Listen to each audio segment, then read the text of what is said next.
Good morning guys! Kamusta na po kayo? Welcome to my vlog, Kabitenya. Sa ating video ngayon guys ay ating gunitain ang kasaysayan ni Gat Andres Bonifacio. Kaya pupunta tayo ngayon sa Marongondon kung saan doon ginanap ang pagpatay kay Gat Andres Bonifacio. So tara guys, samahan nyo akong muli. Let's go! Dito tayo magsimula guys sa Naik, Cavite Highway.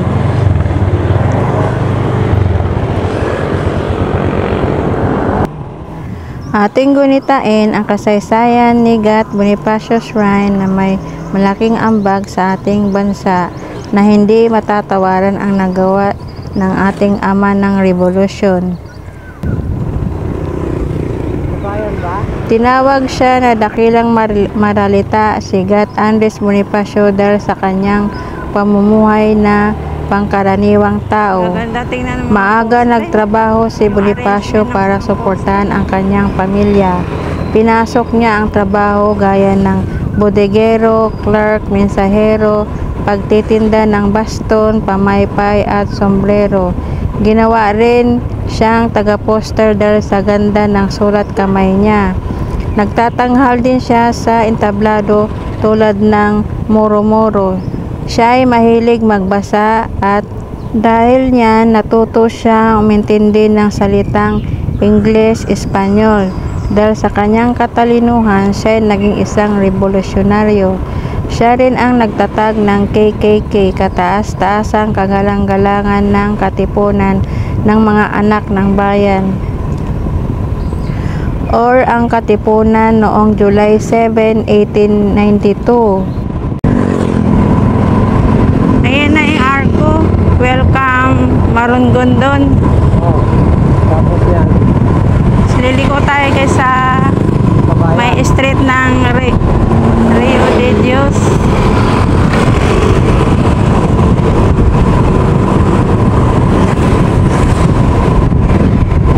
Welcome Marongondon.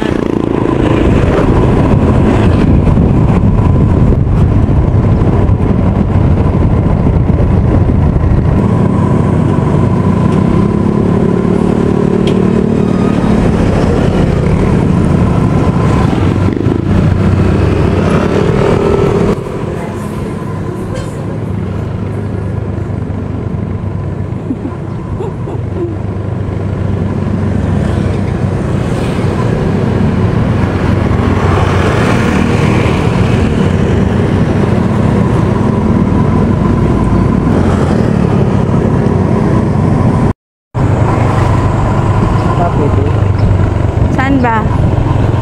Baka yan, Marongondon. Pangalan daw yan? Oo, street.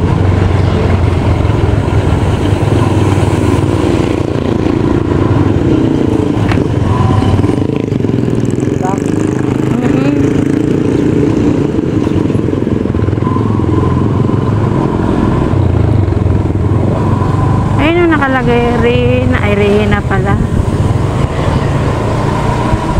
Ano? Kanan.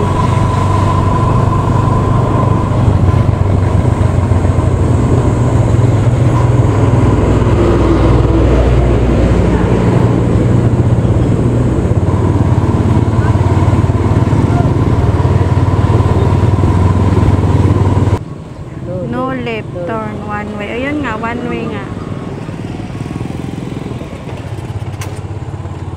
Municipal Tourism Office.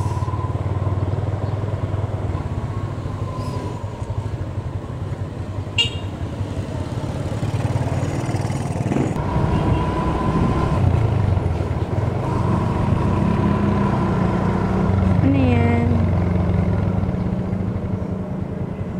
Wow, ganda nito. Ano yan dyan? Naubong. Parang wala ka sa ayos.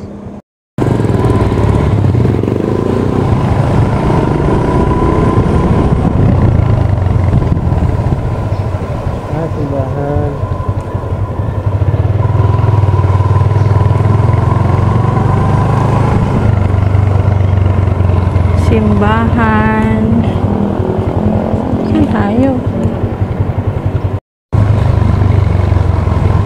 Pantihan, layong mabilog. Ayan o, bangko. Diretso. Ano, kakaliwa ka? Ayun no, Aurelius. Aurelius, yun na yun. Diretso ka lang. May bantay. Guys, nandito tayo sa bahay ni Rio de Dios. Tapos dito, diretso tayo sa mismong bahay na pinaglitisan ni Gat Andres Bonifacio.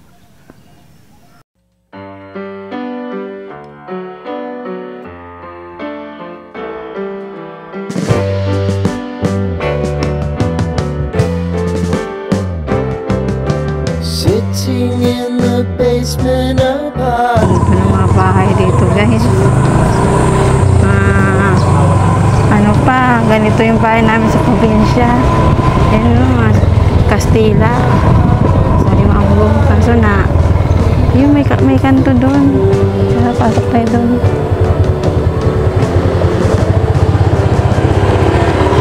No entry. Ayun, simbahan.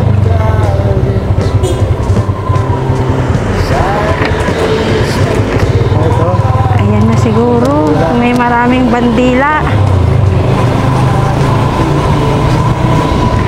Kita ko na to, may gwardiya. May gwardiya dyan eh. Ewan lang. Makapasok tayo. Pero hindi yan, hindi yan. Hindi bahay, ano yun, hindi yan. Kaya nga, alam ko na yon. Daanan ng... Operation Center to eh. Ito yung kanto, di ba? Hindi, diretso mo lang. Okay, ay. Ito. Yan o, kulay light guy dito. Ayan na guy. Sarado. Teka, i-close up ko. So guys, dito na tayo sa bahay kung saan nilitis si Gat Andres Bonifacio. Ito po siya oh. Kaso sarado, hindi tayo makapasok. Ganda sana kung makapasok. Yan po siya.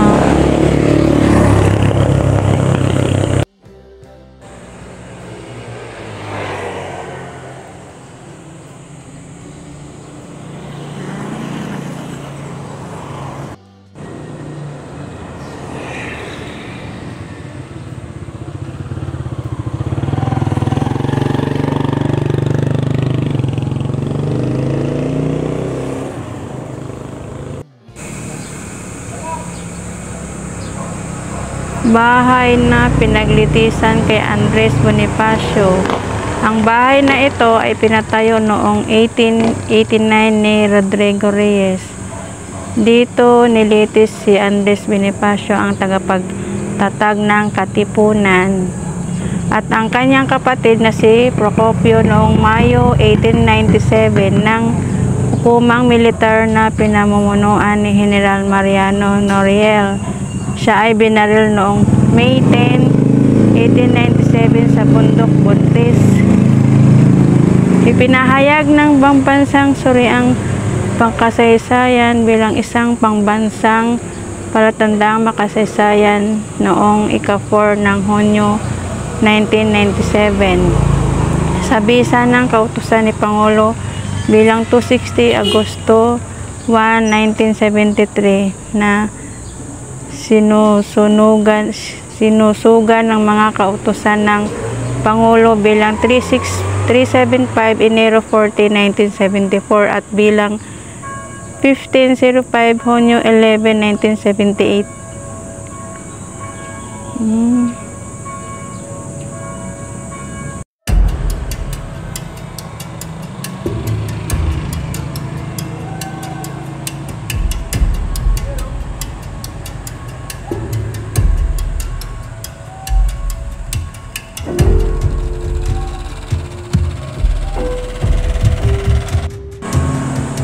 Tapos dito guys, diretso na tayo sa Mount Magpatong or Mount Buntis kung saan doon pinatay si Gat Andres Bonifacio. So tara guys, Let's go.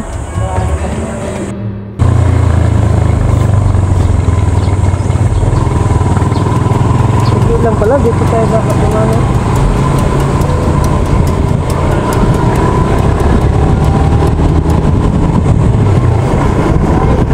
Diretso tayo guys ngayon sa Mount Buntis. Mga 30 minutes ang biyahe mula rito sa Rio de Dios Street.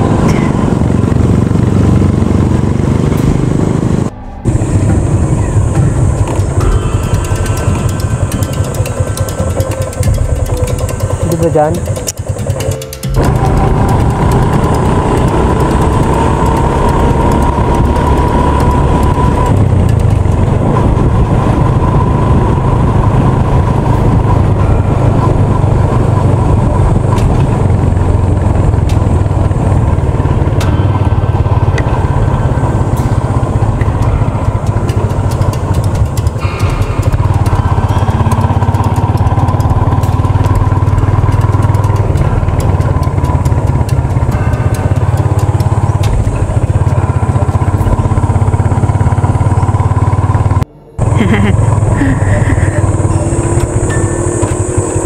Oo, may konting off-roading tayo dito guys.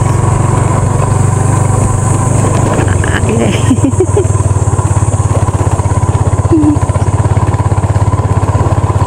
Maraf road.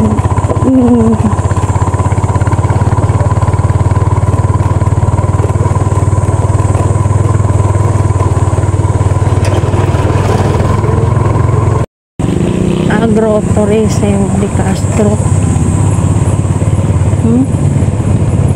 Castro Tourism.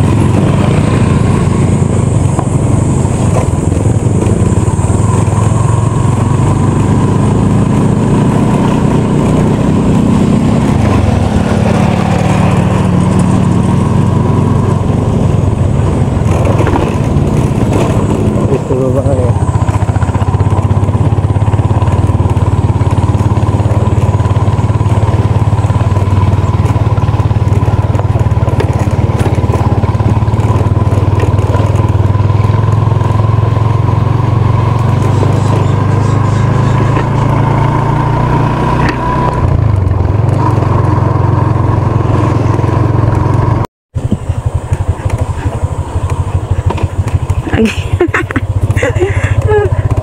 Yeah. Yung ilog guys, tapos paakyat.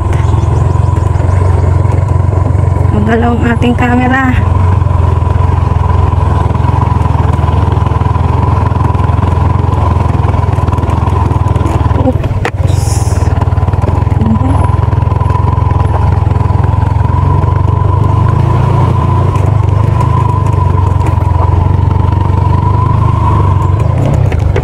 Diretso ka lang, pasok ka dyan. Dito ba yan?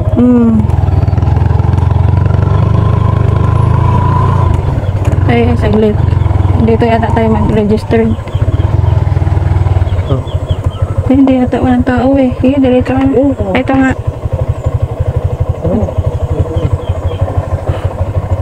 Layo pa. Good morning sir, punta kaming Mount Magpatong.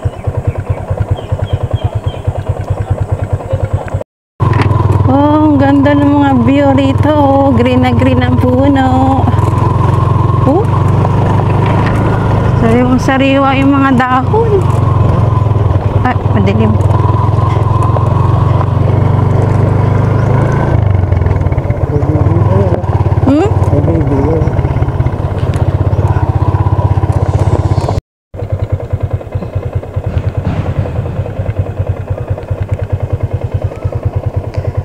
Tara.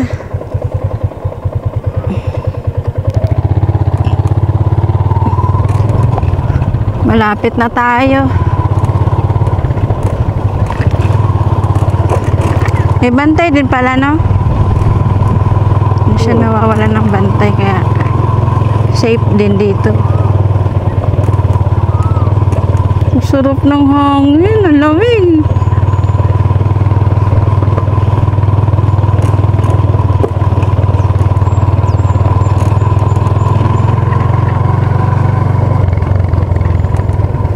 Ito yung iba pa doon. Nakita mo lagyan hindi. Mukhang marami ngayon. May 7 pa eh. Ha? May 7 o'clock. Ah, baka umuwi na. Magnanay na tayo eh. Ano sila? 5? 7 o'clock.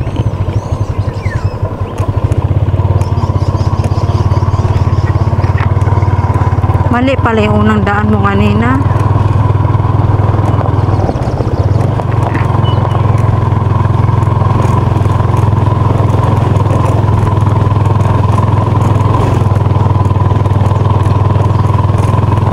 Rock road.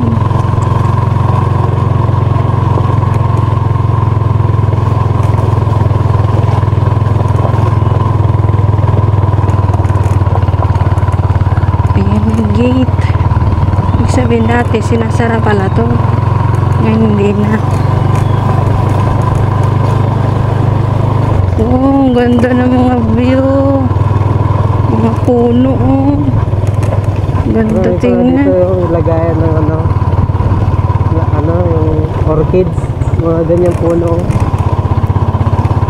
Nakalagay doon, karatula, bawal magputol ng puno. Kaya kahit may patay dyan, di nila makukuha yan. Kita.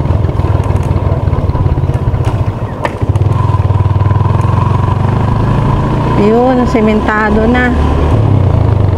Marami pala dito. Medyo mahaba-haba din yung off-roading natin ha.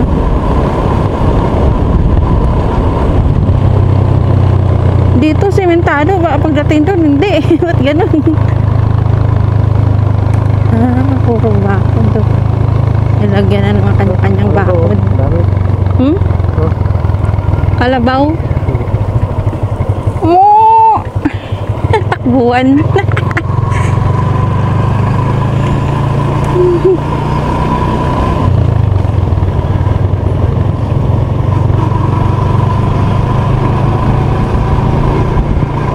Ano yung natatanaw ko? Dagat? Ay, yan na pala. Kala ko dagat. Yan na. Ay, bakit sarado? Sarado. Patay tayo dyan. Paano tayo makapasok yan? May aso. Ah, may bantay siguro. Hindi ba pumasok dyan? Oo. Nakapadlock. Nakalok. Nye. Lumugin tayo ng aso dyan. Ang daming aso. Paano yan? Sayang naman ang punta natin. Di tayo makapasok. Wala ba tao? Wala, nakapadlock eh. Huh? Hindi natin hiningi yung susi. Pero may aso. Parang may kalabaw pa yata. Oh, may dumi ng kalabaw. Baka o kalabaw. Ibig sabihin, may tao dyan. Nakatakot. Ang aso. Diyos ko po. Hindi sila nagkakahuli. Akala nila amo tayo. Wala tayong dalang pagkain. Ilan sila? Hindi 4? mo na, nakapadlock. Ha? Hindi tayo makapahin, nakapadlock eh. Ang sumalubong sa amin. Chuchu! Oh.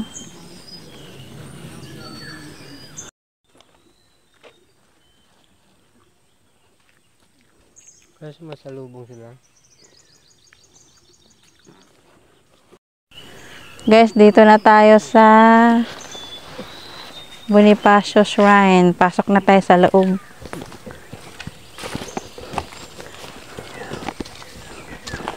Dito nakakain, no? Ilan sila? 1? 8? 8. So, bubuksan lang natin yung gate na nakasara.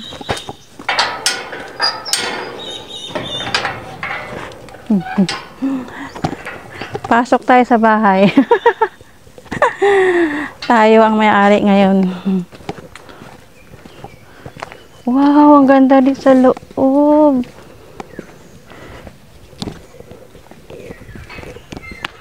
Kaya lang naluma na ng panahon.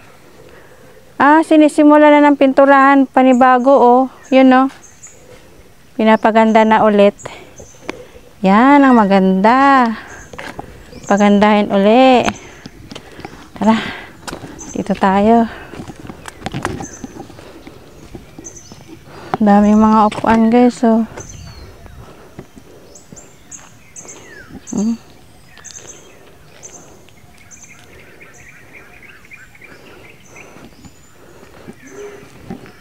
Dito tayo.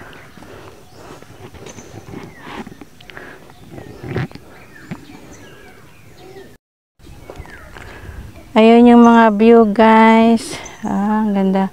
Ganda pala rito sa Bonifacio Shrine.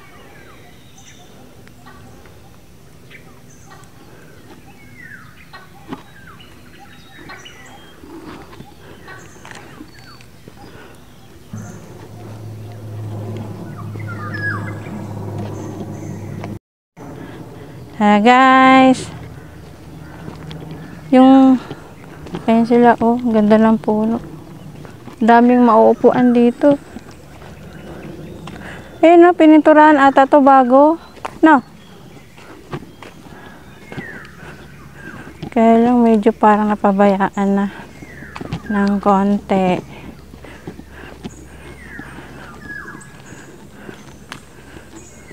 Ayan siya.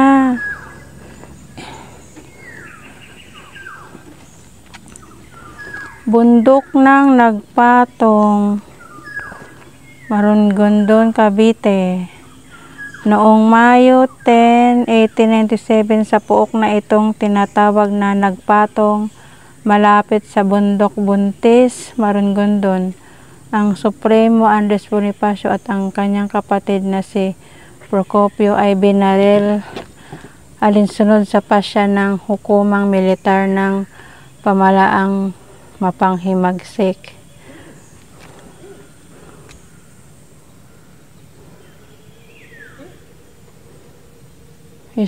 Philippine Historical Committee, 1963.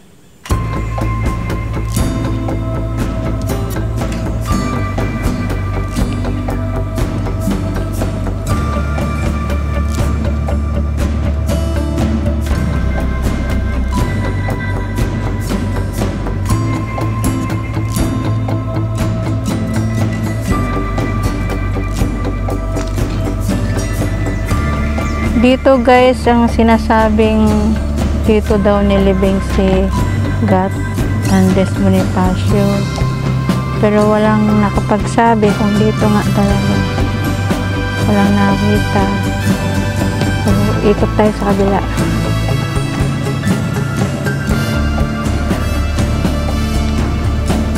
Siya, oh.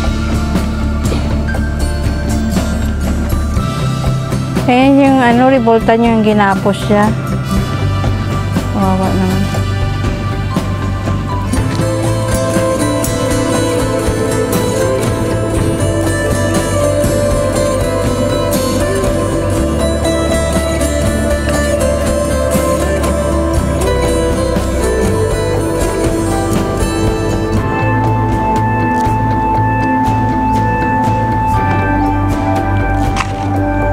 Oh, grabe pala yung niya, kadena.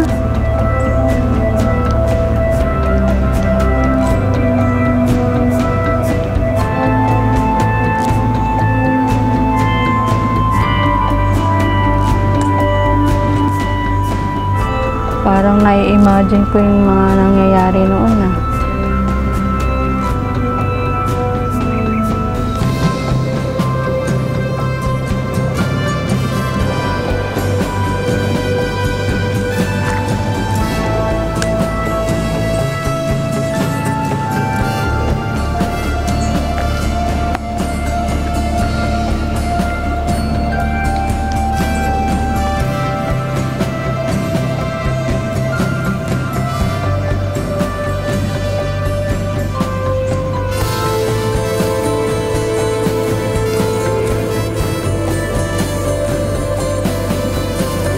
Ito yung siguro yung mga bumaril sa kanya.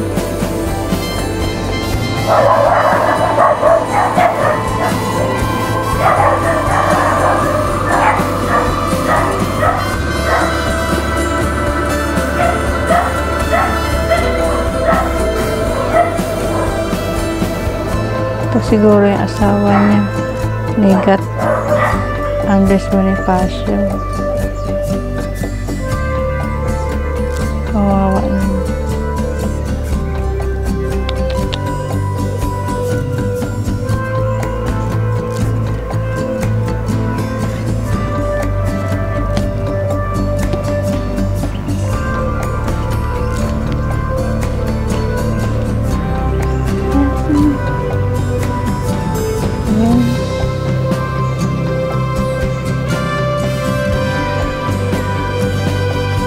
Ayan yung imahe nung ano siya ng dugo.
So guys, hanggang dito na lang ang ating video tungkol sa kasaysayan ni Gat Andres Bonifacio at ng kapatid niyang si Procopio. Hanggang sa muli guys, maraming salamat sa mga nanonood palagi sa akin. Sa mga bagong magsasubscribe, maraming salamat. Sa solid subscriber ko, maraming salamat po. Bye bye.